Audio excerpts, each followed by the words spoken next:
तो मैम पहले आप अपना नाम बता दीजिए। मेरा नाम सुनीता नेगी है जी। और मैं उत्तरकाशी में प्राइमरी स्कूल में टीचिंग करती हूँ।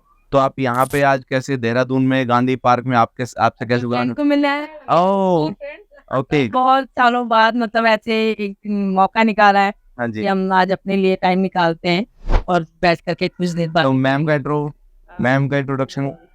मेरा नाम मनीषा बिस्ट है जी। और मैं मसूरी से। आप मसूरी से हैं? मैं मसूरी बहुत टाइम रहा हूँ और मैंने मसूरी में रिजॉर्ट भी चलाया है। बहुत अच्छा लगा मैम आप लोगों से मिलके। पब्लिक बेसिकली ये जानना चाहती है कि आज के जो सिनेरियो में जो यूथ है वो किस साइड बढ़ रहा है और क्या प्रॉब्लम फेस कर रहा है, कि जो आज की डेट में यूथ को सबसे ज्यादा प्रॉब्लम आ रही है। क्या यूथ आज की डेट में नहीं कर रहा है जो यूथ को करना चाहिए, जिससे हमारा जो देश है, हमारा जो स्टेट है वो आगे बढ़ सके। और यूथ को आप क्या समझाना चाहेंगे, क्योंकि आप टीचर भी हैं, आप अपने बच्चों को कैसे आप मोटिवेट करते, कि आप क्या बताते हैं उनको कैसे वो आगे बढ़े लाइफ? मेरा तो यही कहना है कि दुनिया की चकाचौंध में मत खोइए, जितना है उसमें खुश रहने की कोशिश कीजिए। और जरूरी नहीं है कि जितना दूसरे के पास आज है हमारे पास भी आज ही हो जाए।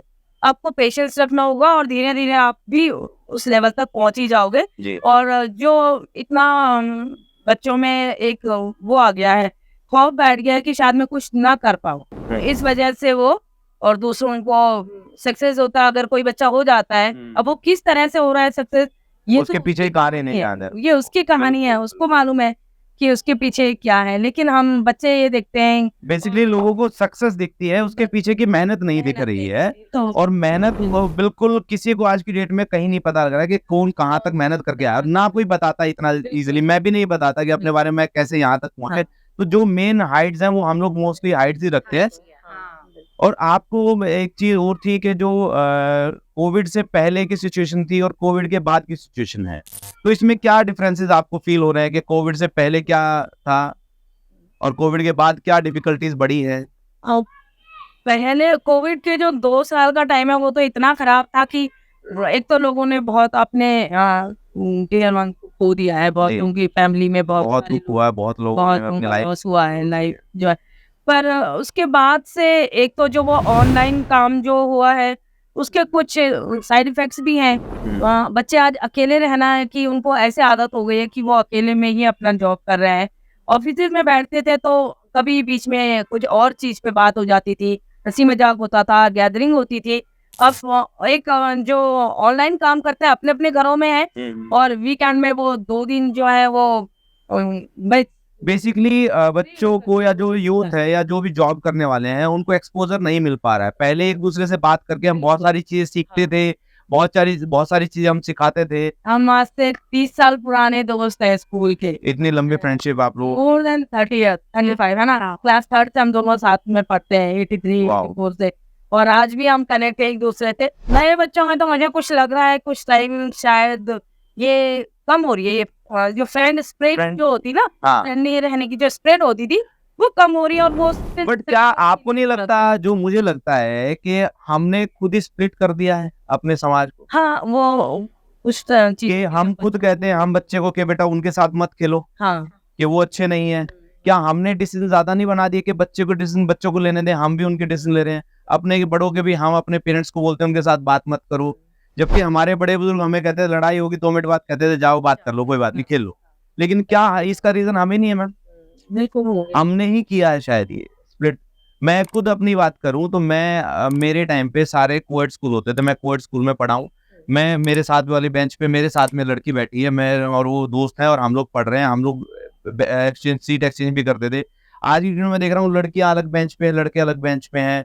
उनमें एक माइंड में एक साइकोलॉजी डेवलप होगी कि लड़के अलग होते हैं, लड़कियां अलग होती हैं। नहीं, ऐसा हमारा तो ऐसा नहीं सोचा। अपने बच्चों के साथ भी हमने ऐसा नहीं रखा है वैसे तो ना। नहीं, बट स्कूल्स में है, स्कूल्स में है ऐसा हो रहा है, अभी स्कूल्स में ऐसा है, यहाँ पे भी है, बच्चे लड़के लड़कियां। मसूरी का तो मसूरी में नहीं है, मसूरी में नहीं है, बट स्प्लिट हुए हैं, मतलब लोग एक दूसरे से अलग हो गए हैं, घुलना मिला नहीं चाह रहा है। तो कुछ ऐसे उसका भी एक रीजन है कि हम दूसरे से ज्यादा नहीं मिल पाए या मिलना नहीं है, उससे बात नहीं करनी है, वो डर्टी है या वो ऐसे रहते हैं, वो वैसे रहते हैं, बीमार हो जाए। इतने जगह हो गए, हमने तो लंच खाने से मैंने हाथ भी नहीं धोया होगा कभी। जो मिट्टी में खेलता है ना वो स्ट्रॉन्ग होता है, वो बिल्ड होता है, वो मिट्टी बिल्ड करता है। लोगों ने बना दिया बच्चे को कि बिल्कुल ऐसे रखेंगे आप, बिल्कुल उसको पिंजरे में जैसे रखते हैं, कैद करके रख। कैद करके रखते हैं और इतने उसके उसका एक रीजन ये भी है कि बाउंड्री बना देंगे उसके ऐसे उसके अंदर रखेंगे उसको।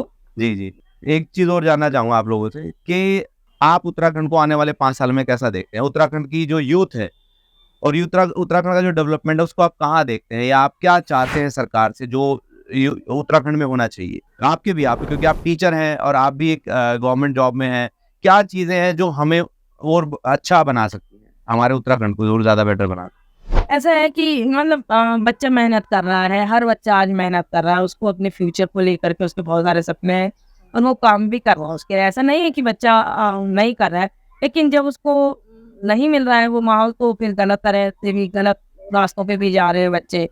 और मैं तो फर्स्ट आदमी शायद तो जॉब स्कोप बड़े हैं आपके हिसाब से? जॉब में स्कोप बड़े हैं, बिजनेस में स्कोप बड़े हैं? प्राइवेट जॉब्स बड़ी है जी।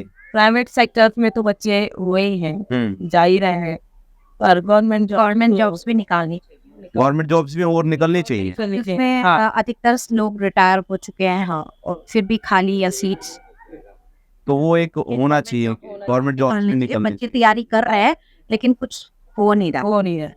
बेसिकली उसका एक, मैं देखिए मैं मानता हूँ कि गवर्नमेंट, आपका मानना है गवर्नमेंट जॉब्स होनी चाहिए, मैं कहता हूँ गवर्नमेंट डिपार्टमेंट्स को प्राइवेट कर देना चाहिए। क्या बोला तूने? हाँ हम ऐसे कैसे कह रहे हैं, आप नहीं कह सकते, लेकिन मैं ये मेरा एक मतलब इनडायरेक्ट क्वेश्चन है, आप इस चीज को मतलब ऐसे लीजिए कि मैं अगर एक गवर्नमेंट बैंक में जा रहा हूँ तो वहां मुझे सर्विस नहीं मिलती है, और मैं एक बिजनेसमैन हूँ तो मुझे वहां पे प्राइवेट बैंक में मुझे सामने से मुझे फॉर्म भरने का, अकाउंट ओपन करना, फॉर्म भी वो भरते हैं, मुझसे सिर्फ सिग्नेचर कराते हैं। और हर जगह पे मैं अगर देखता हूँ तो गवर्नमेंट डिपार्टमेंट और एक सेम बीएसएनएल को और मैं कंपेयर करता हूँ किसी भी प्राइवेट ऑपरेटर को, तो जहाँ पे गवर्नमेंट एक ही फील्ड में दो है, एक कंपनी सरकारी एक कंपनी प्राइवेट है, तो सर्विस प्राइवेट में बेटर होती है हमेशा। बात तो सही है, तो उसका रीजन मुझे समझ नहीं आया कभी। तो बहुत लंबी वर्ड है पीछे। सब लोग समझते हैं वैसे, मैं सब लोगों को पता है ये रीजन क्या क्या रीजन है उसका। बिल्कुल। चलिए मैम, आप लोगों से बात करके बहुत अच्छा लगा, आप लोगों ने बहुत सारा हमें मोटिवेट भी किया। Thank you ma'am, thank you so much.